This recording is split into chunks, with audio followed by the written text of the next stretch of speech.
A lot of people can sell franchises. What happens after the sale occurs, right? And I think that's a big missing link. And frankly, most people don't want to put that hard work in.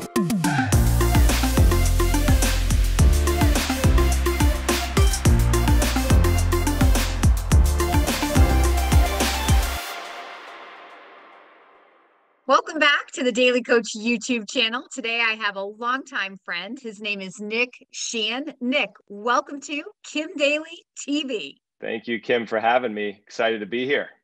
I'm excited to have you here because you represent so many different sides in franchising. You know, here at Kim Daly TV, I'm all about sharing inspiring stories, spreading the good news in franchising. And you know, we're coming off of the pandemic. Maybe we're still in it. I'm not sure. And you represent franchising as a multi-unit franchisee in fitness in states like New Jersey. Okay. You represent franchise development. You've sold franchises and awarded franchises, if you will, to all kinds of candidates. And now you've started a company that mentors and develops young franchise brands to become the next big American brand. So you have like every perspective in the industry. And that's why I wanted to have you on my show. So thank you so much for giving me a few minutes. And before we dive into all of that conversation, first, I'm going to ask you, the Daily Coach asks every guest one question. But you know what, before we do that, Nick, why don't you just give a little bit of your background from your perspective, just so people can know a little bit about who you are and the brands that you represent and work with. So I like to say, and I always kick it off by saying I'm all franchising. It's all I've ever really done straight out of college. I was fortunate enough to have a mentor in college who was in franchising, had owned a lot of different businesses, and at the ripe age of 22, got me into franchising by really doing an ink and toner recycling business, which is the most unsexy business of all time. However, I literally knocked on doors selling toner door to door at age 22 and in South Florida in the heat. And I learned to have thick skin, one, and two, but I actually built a real business. We built it to a $500,000 a year business, and long and short it was successful. So we franchised it. And fast forward 5 years later, I had 35 franchisees. I sold the franchises, trained the franchisees, and did everything. And while that business was a small business, it got me into entrepreneurship, but it also got me into franchising, and I love both. So I quickly transitioned there into consulting for about 12 months to figure out what my next big thing would be. And that's where I met St. Gregory Development Group. So I met a gentleman by Jeff Herr and Joe Rhoda.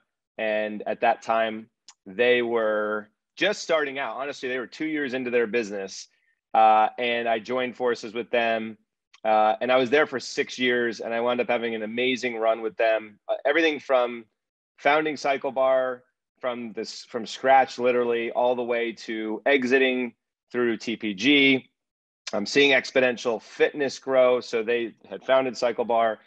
We had represented a brand called Club Pilates, and you know, fast forward 3 years after I was there, we were bought out by private equity, both St. Gregory and the brand Cycle Bar we founded.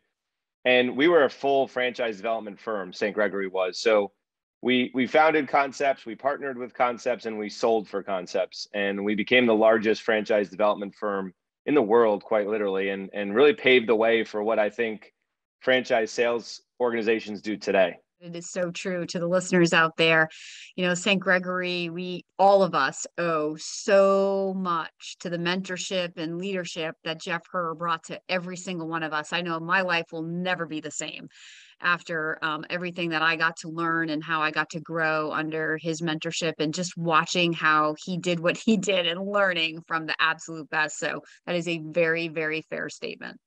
I would agree. I 100% agree with you. And so in my 6 years being there, I got a crash course beyond a crash course. I mean, it was truly awesome. Undergrad, master's, and PhD.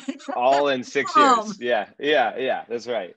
And I wound up becoming a franchisee. So it was all that combined, which was awesome. And then, you know, at the end of 2019, St. Gregory dissolved. And the reason it dissolved was because Exponential was going to go public, and they wanted to bring that team in-house to Exponential Fitness, which now has gone public. And all those dreams have come true, which is pretty crazy to think about. So, and then I formed the Rep'em Group, which we can talk about, but that was formed in the end of really 2020 or beginning of 2020. Perfect timing, right when the pandemic hit. So, but it's gone pretty well.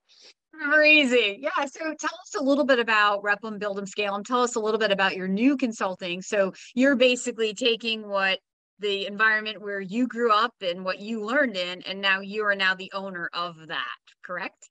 Yeah. So when everything went down with St. Gregory, I was like, all right, what do I want to do next? And I knew that I wanted to stay in exactly what I was doing. It's my passion. So what I learned a lot though through that was ultimately when you take mostly emerging concepts. So I've only really worked with brands that have, they start out with us with, they could have as little as 3 units to 20, but really rarely do I work on a brand that has more than that when we start with them. And there's a lot of different things that have to happen in order to make that brand a national concept and really be ready to go to market. And through all that experience with St. Gregory, we had a lot of good opportunities to take brands to market, some great, some not so great, and some failures, to be honest. That's how it goes in this business, right? But what I learned along the way, the number one thing that creates issues with launching, it's not franchise sales. A lot of people can sell franchises, but ultimately, what a lot of people don't do a good job of is what happens after the sale occurs, right? The opening of the location, the supporting of the franchisee. And really the most important thing is how do they get to those sales figures, whatever the system may generate, that the owners did or the emerging franchisees have done? How do they duplicate that? And I think that's a big missing link. And frankly, it's the hardest thing to do. And most people don't want to put that hard work in. So what I saw at St. Gregory was a mix of all that. And frankly, we were great at some things and not so great at others. We were really, really good at selling. And operationally, we probably could use some help on that front. But we learned a lot through being operators. And so through all that experience, we wanted to build something different. And so what Rep'em is it's really the 4 pillars that every emerging brand needs in order to go to market. So Brand'em is our first division. And that's really our marketing division. I was fortunate enough to bring in a gentleman named Gary D. Jesus, who worked with us at St. Gregory, Chief Marketing Officer, and he's a Procter & Gamble grad and employee, but also a Harvard grad. And, essentially it's what is the go-to-market strategy for a franchisee? And really, what is the go-to-market strategy for a franchisor? It's peeling back that onion and saying, what is it that you have today? And what do you want to be when you grow up if you had 100 franchises tomorrow? And everyone has to be rowing in the same direction, the franchisee, the franchisor. And if that messaging isn't clear up front, it's going to cause problems down the line. So we work on that up front. Our Grow-em division is essentially our FSO, our franchise sales arm and franchise sales organization. And it's everything I learned from the best of the best at St. Gregory on a foolproof sales process, right? It's a 6-week sales process, bring the candidates through, learn about the concept and see if it's the right fit for them. And I've brought on a really good team around great directors, VPs, and so on to make sure it's done the right way. So that's that division. And then you've got really our Build 'em division. So my partner, Rob Cambruzzi, founded RPM, which is, we relabeled Rep'em, which is real estate project management. And essentially that helps franchisees not only find the sites, but it also manages the construction process. So once they sign the franchise agreement, then we bring them into that process and really hold their hand until they get their CO, certificate of occupancy. And then the final division, which I think is a big differentiator, is Scale 'em. And Scale 'em is all about, okay, looking at where the brand is today, because one thing I learned that is 100% always the case is franchisor that has 3 or 4 corporate locations, and even if they have a couple franchisees when we sign with them, what they've done to date is not what needs to be done going forward from a standpoint of operationally. Like they've opened corporate locations, they've figured it out over time, but that's not replicatable for a franchisee because most of what they've done is in their head, not on paper, what I typically see. And so without that translation, and I don't say this because it's the wrong way to put it, but you have to dumb it down and make it dummy proof, right? And what that means is everything has to be laid out, everything that a franchisee needs to do to be successful so that when they go in and buy a franchise, if they execute on the plan, they're going to be successful. So One of our partners, Jason Ryan, was the president of Maaco. He was with Driven Brands for 15 years. He ran a 600 unit chain, $600 million a year company. And ultimately operations focused. He's the opposite of me, which is great. And Rob, and then Rebecca Horowitz, we brought on. She is our VP at Scalum, and she is also a Wharton grad and was the VP of Meineke, and really is just she's just amazing. I mean, every time a new brand comes on, she's looking at all their KPIs, all their training manuals, everything, and making sure it's a sound system with strong unit economics, strong foundation to build on, and really strong training, because ultimately that's what it has to be in order to get there. So those are our 4 pillars, and every brand that comes in, not all of them use all 4 divisions, but most of them do, because obviously there's value there. And we try to become kind of that C-level executive team for emerging brands as well, and utilize our resources to help them launch the right way. Unbelievable, guys. Are you hearing this? Don't you just want to know what brands is this guy building up? I mean, so Nick, share with the viewers some of the brands that you're currently working with right now. We have a broad spectrum of different concepts. Most of them are in health and wellness, I'll say, or fitness, but we also have service-based brands. So we work with a concept right now called ISI Elite Training, which essentially is a HIIT-based workout, but it's athletic-based training. So it's a circuit, a 45-minute to 60-minute class, depending on the session. And it was founded about 6 years ago by a gentleman named Adam Rice. And, we started working with Adam 2 years ago. And even in the midst of the pandemic, which everyone would tell you it's impossible to launch a fitness brand in the middle of the pandemic, but I'm proud to say that we've launched successfully, and we have now over 60 territories sold, and we're opening about 1 to 2 locations a month right now. And it's been a great run there. So, and hey, Nick, Adam was just a guest on Kim Daly TV a few days ago. So I know he shared his story. He's so amazing. He is. Yeah. He's really passionate, and he's a great guy. So that's one of them. Lime painting's the other. Lime painting is a very unique concept in what I would say is very crowded space within franchising, which is the painting industry. But what Nick Lopez kind of founded over 8 years ago now was really a business that would really focus on the high-end home values. So top third home values within a community really just wasn't being focused on. And that niche is so incredible, because what he's been able to accomplish in just a few short years of being a franchisor has been amazing. And so I've known Nick for over 2 years. It actually dates back to when I was with St. Gregory.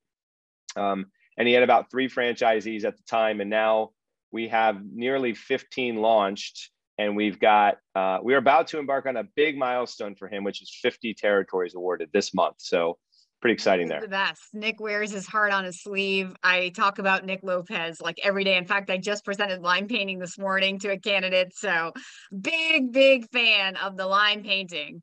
And then we go into what I think is one of the most popular industries out there today, which is the med spa world. And yeah, we have a concept called Forever want to Young. Look and feel good. That's right. Feel younger and look better. Own one. Yeah, that's right.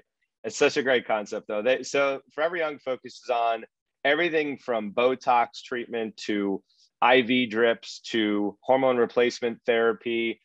They do facials and so on, hydrofacials. So they've got everything that you would think of what someone would want under a roof that is looking to feel better, look better, perform better.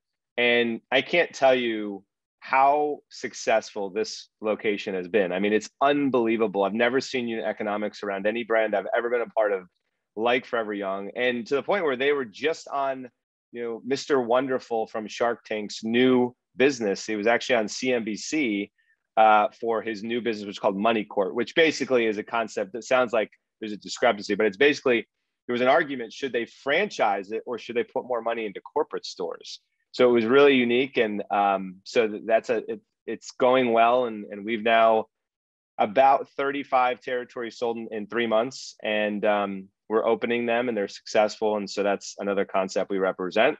Did Mr. Wonderful support franchising?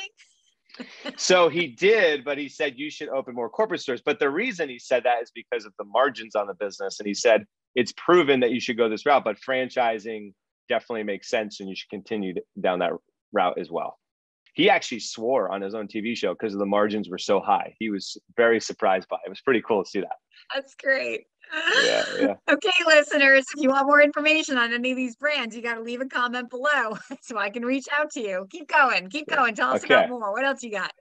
We've got one called Farrell's Extreme Body Shaping, which, Kim, I know you're very familiar with and dear to your heart. Lance has been a guest on Kim Daly TV, and just today I received this little ditty in the mail, Mr. Lance's first book. That's awesome. I'm excited to read. Very good friends with Lance and Michelle Farrell. And Lance is just a great individual, and he's got a brand. It's very unique for us to have a concept like Farrell's in our inventory because it's a 20-year-old brand, and that's not normal for us.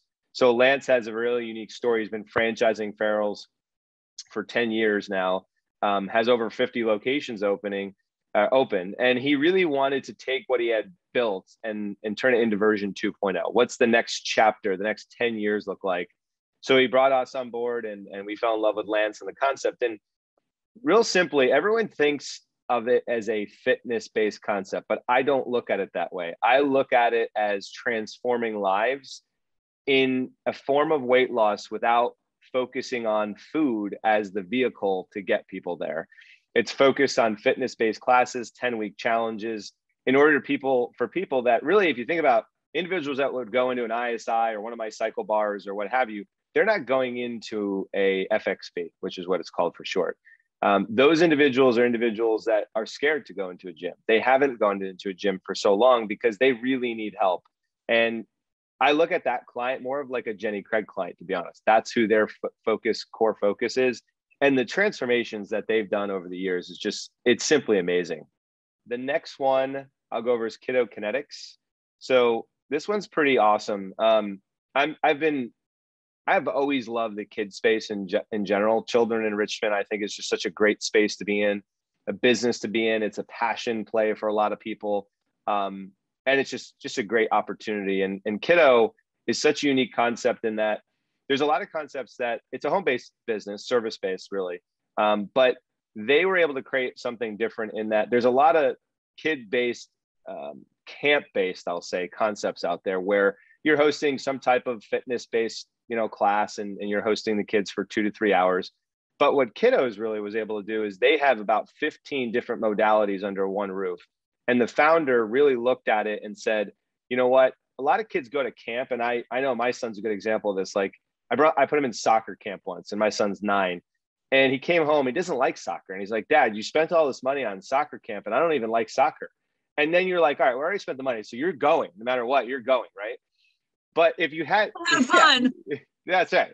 You go and have fun and you keep going, even though you won't have fun. So, but if you had 15 different sports to choose from, he probably would find something he would like. So anyway, that's what Kiddo did, is they focused on that, and they focused on camps, but they also do the private sector. A lot of different private schools don't want to hire a full-time gym teacher. So they'll actually run the entire program for a lot of gyms. And they've just the founder brought on great partners. It's actually a business to business service. If you look at it like that, it's home based, looking for someone who can go out and partner with schools and charter schools. I love this one, if you can't tell, because it is a low investment. If you get the right owner who's open to kind of driving that activity, but these are going to be reoccurring relationships, right? Once you break into the school, they love the contract that, what you're offering to the students. They're just going to keep working with you year over year over year. Right. And there's really, really low fixed costs, which means big, high margins, which are the Kim Daly sweet spots, which is why I love it so much. Yeah. And the founder partnered with some amazing franchise people in the industry. I mean, ones that have created massive concepts. Amazing people. The founder of Tutor Doctor, not to steal your thunder. Yeah. Yes. Yeah. Yes. And others, amazing people. Yeah. Co-founder of 101 Mobility. I mean, it's an amazing team. So great concept there. Really like it. Think we'll do great with it. And the big thing I'd say is that the original location, to Kim's point, it's been in business for over 15 years and has had just success every year. I mean, it's just a very consistent business. So. And even during COVID, I mean, if your kids are going into school and they're offering gym, the business is still making money, right? That's right. That's right. No matter what. Yeah. Yeah. Yeah. I did not get affected during COVID in a negative way. Frankly, it probably did better because of the fact that moms wanted to get their kids out of the house because they were home so much. Yeah. Yeah. So the next one, which is very unique in the franchising space, which is Ellie, used to be called Family Services, but now it's just Ellie. And actually, Ellie Mental Health is the new term. So one of the things that I've been passionate about too is just understanding, through the pandemic, I think everyone that is listening or sees this could say that someone in their life or them themselves have faced some mental challenges through this time, right? It's just been a challenging time to learn about, we don't have connectivity with people and your whole life is up and rooted and changed and kids are home and it's just crazy, right? So, and I think even before the pandemic, mental health has been on everybody's mind. And so we were one of the first concepts to market in the mental health therapy-based business for franchising. So Ellie, based out of Minneapolis, founders are just amazing people. They were actually social workers before they started this concept and were working for the government as therapists. And then they realized, at the ripe age of 29 and 30 years old, that they did not want to be a government worker for 30 years and get a pension. So they opted to start their own practice. And it's just blossomed into just such an amazing concept. They've got 15 locations open in the Minneapolis, St. Paul market. And we are just starting to franchise it. And it's just I can't even describe. They have 350 employees. They have the best team I've ever seen from a depth perspective up front for an emerging brand. And so it's really unique in the space. Really, like who knew, for those health professionals out there that want to get out of a W-2 job and work for themselves and maybe have translatable skills or an industry that something about. This is the first of its kind. But I also presented Ellie this morning to a candidate who has none of that background, but she has a heart to really help people. She was looking for a business that adds real value in the community, where she wasn't babysitting employees, where she would be creating jobs for people that are professionals, where she could be a semi-absentee CEO working on her business rather than in her business. And those are really the characteristics that attract the investor to that idea in an industry that, in good times and bad, is always going to be needed and wanted. So true. Love Yeah. Ellie. Mm-hmm. Yeah. We just had our first meet the team day. I was literally in Minneapolis yesterday and we had 5 candidates there. And it was just, they are all, to your point, they all had a passion. None of them had the background in it. So one guy was a Navy SEAL. I mean, it's crazy what type of individuals we're getting, but they all had the passion for helping people. And that's that's the common ground there, I think. And you know why? I mean, look, a military guy knows the post-traumatic stress disorder and the need for services transitioning back to civilian life. I mean, he probably sees that. And, where I live in, in New England, and there's a huge drug problem up here, and the need for services like this that help people, behavioral and addictions and, things like that. It just, the need for it is endless. It doesn't even matter where you live. It's endless. So another really good opportunity. And that's the kind of franchise that, like, people don't roll out of bed and go, yeah, I want to own a franchise. They think of, Jersey Mike's, or Orange Theory Fitness. They're not thinking, wow, I could own a mental health practice, that's a real professional's business. So that's the kind of thing that needs a consultant to tell its story. And so excited to have that in my inventory, and with Nick and his team and the amazing people behind it. I mean, guys, this is why I have a business. This is why I have Kim Daly TV, to share these stories, to kind of break through those myths and those limiting beliefs that people have about what franchising is, so that you can really find an opportunity that goes way beyond the traditional food and retail that we all think franchising is when we're just a consumer. And last but not least, we have Alloy Personal Training. So everyone would say it's another fitness concept. I would say different. And why I would say it's different is they focus on a niche that most people aren't looking to focus on. So Rick Mayo is the founder, and he's been on the board of so many different fitness concepts over the years. He started his personal training journey over 20 years ago now, and licensed what he does and his concept, Alloy. Rumor that he was Madonna's trainer, or is it a fact? It's actually a fact. Yeah. Just a little fun fact about Rick Mayo, the president of Alloy Fitness and founder. Yeah. So he took all of that experience he had, and really, he had over 2,000 individual trainers that wanted his process, and he trained and licensed them to do what he does through that. So then he created Alloy, and Alloy is based out of Atlanta. They've got 3 locations open, a couple franchise locations open now. But really what was different and the differentiator was, I see it always in boutique fitness where they really focus on, I mean, the reality is the 25 to 42-year-old, 45-year-old, that's the market they go after, and they go after it consistently. But he wanted to go after the 50 to 65-year-old, the affluent 50 plus something really, who's like, I don't want to go into those boutique fitness studios that have 50 people in a room or 30 people in a room. We want to have more personal training, and I'll pay for it. So what he created is a concept that has no more than 6 people personal training at once, and can have more of that one-on-one or 1-on-6 to be exact with the personal trainer, achieve their goals, and really look at, like, you know, what they want to achieve at that stage of their life and what they're looking to achieve and what injuries they might have, and how do you alter the workout based on that and cater it to them. So he's done incredibly well. The uniqueness about this model around the unit economics is, though, you cap out at about 130 members. You don't need more than that. And he's found a way to only, on average, lose about 3% of the members monthly, which is not the norm. And so you really don't have to replace a lot of people. And it's been a really unique concept from that perspective. Are you guys catching on that here's another franchisor that the Daily Coach is bringing the spotlight to, that cares not just about selling franchises, but about growing these franchises into the next big American brands? There's all different types of opportunities out there, not just the things that you think of when you think of the idea of owning a franchise business. There's things like LE Services. There's fitness that has a different niche. Here in this one conversation, we talked about fitness that is for the 50 to 65-year-old, and we talked about fitness that's for the Jenny Craig customer, right? The person who's more about the weight loss than the fitness. And we started with Adam Rice, the ISI, which Adam told us the other day in his interview that he's, commonly compared to F45. So that's the Orange Theory crowd, so there's a different client avatar for each brand. And during your due diligence process, it's your job to get into that investigation with the franchisor to really understand who is the customer that you're going after in your business.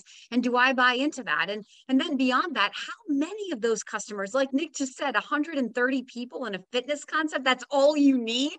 Like, does it really matter if there's like 50 other franchise brands around you when you look at, the total population around a specific studio, and you only need 130 and you're at a max capacity? So these are the kind of things that the Daily Coach is bringing to you in your investigation to challenge your thinking, to help you to get focused on taking you off of your, what I call consumer thinking, right? Which is, oh, that's saturated, or, oh, I don't have any experience in that, and getting you into this investor mindset where we can really think about the owner that you want to be, the role that you want to play, the people that you want to employ, the customers that you want to be serving. And then how many of those customers do you need to make the kind of money that you want to make? Nick, I really appreciate you coming on here today and sharing your amazing story of growing up in franchising. I've shared other stories and asked the question, how did franchising find you? It's not like we all roll out of bed and go, oh yeah, I'm going to be in franchising. It's really franchising finds us in very unique ways. And then we end up staying because it's an industry where people help people, where we get up every day to inspire dreams and change lives. And I know that's why I do what I do. And I'm guessing, Nick, that's why you do what you do with so much passion, correct? Correct. Could not agree more. It is you just find it by accident. And then we always say, Kim, right? Like once you're in, you likely are not getting out.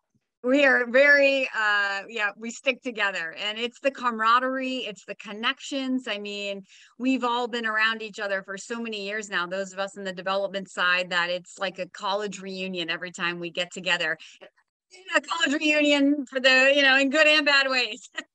That's right. Sometimes those weeks can be very long.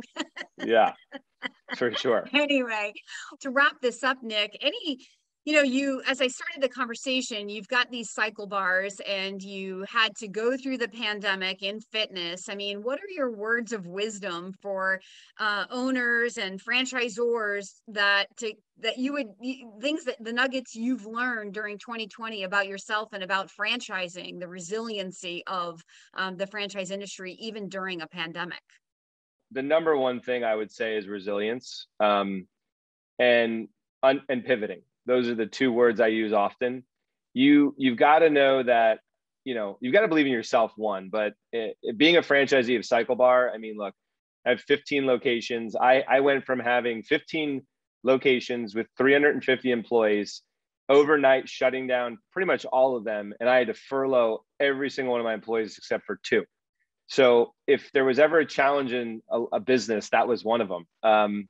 And had to go through a lot, but two things I'd say is having a good franchisor as a partner, and Exponential, and I'll tip my hat off to Anthony Geisler, because the guy is just an amazing leader. But you know what? He looked at it as, look, we're just going to keep fighting through this step by step. And they stepped in right away and said, how are we going to help you through this? And what can we do to get through it together? So as a franchisee on that side of the fence, I'd say having a great partner to work through it with us has been amazing. And then really looking at it from my side of things, just as a franchisee, is knowing how to lead our team that was left and saying, we're going to rebuild and we're going to get this open again when the time is right. Because we knew nothing. I mean, no one knew what was going to happen. But today we sit with all of them back open. They've bounced back for the most part, still growing back, and pandemic's still here a little bit, but it's learned a lot about leadership, learned a lot about really how to get organized and do things better through that time frame, is what I'd say on the franchisee side. And on the franchisor side, the best piece of advice I can give for franchisors is you have to be first and foremost for your franchisees, and you have to have a relationship-based contract, not a contract that you read every line and say, well, this says this, because that's what it's all about. It's like, how do we get through whatever we're going through, a pandemic, a downturn in the business, whatever it is, how do you get through it together? And how do you prepare for that? And I think the Zors that prepare for the worst and know what the plan of action is and be proactive versus reactive wind up being so much more successful, because they did that ultimately. It's an industry, it's a business of people helping people. That is just the most excellent way to end this awesome and inspiring conversation.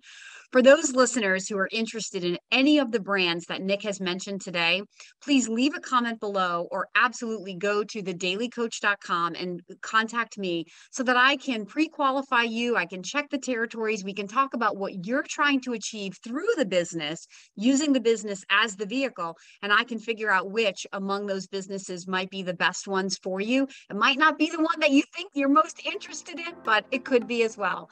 Thank you, Nick, so much for being my guest today. Until next time, I am Kim Daly, and I want to be your daily coach.